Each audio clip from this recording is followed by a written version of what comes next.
Hi hello the daily స్పార్క్కి స్వాగతం. ఇవాళ topic ఏంటంటే కరెంట్ అఫైర్స్ ఏం నడుస్తుంది తెలంగాణలో. సో తెలంగాణలో ఏంటంటే మెడికల్ షాప్ మీద రైడ్స్ నడుస్తున్నాయి.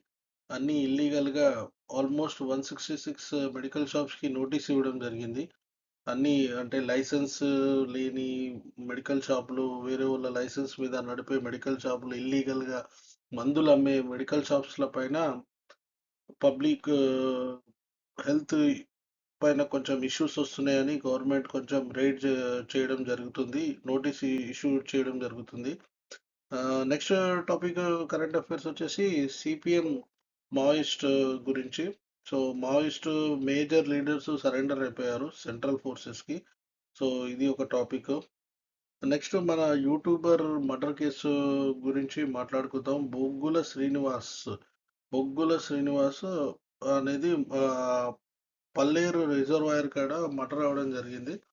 సో వాళ్ళ ఇన్వెస్టిగేషన్లో తేలింది ఏంటంటే ఇది ఒక జిఎస్టి డిస్ప్యూట్, ఫైనాన్షియల్ కాన్ఫ్లిక్ట్ వల్ల వాళ్ళ మర్డర్ అనేది జరిగింది అనేది ఇది ఒక చిత్రంగా అల్లుతున్నారు. కానీ దాని వెనకాల ఏముందో ఇక పోలీస్ ఆఫీసర్లు తేల్చాలి, మన తెలంగాణ పోలీస్ ఆఫీసర్లు.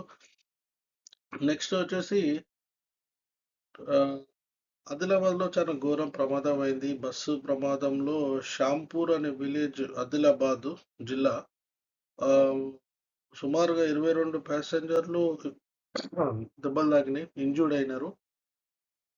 సో పెద్దగా ఎవరు చావలేదు, ఓన్లీ ఇంజూర్డ్ అయినారు.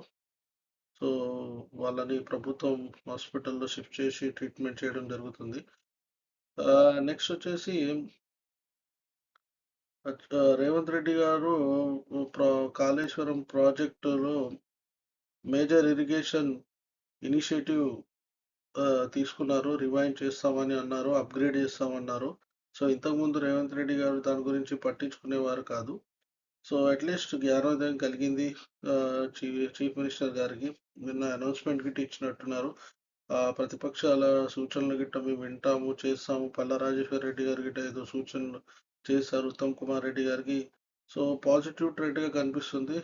హెల్దీ గవర్నమెంట్గా ఇలా బాగా ఉంటుంది. So that's good. సో ఇదే మన కరెంట్ అఫైర్స్. మళ్ళీ కలుద్దాం. The daily spark.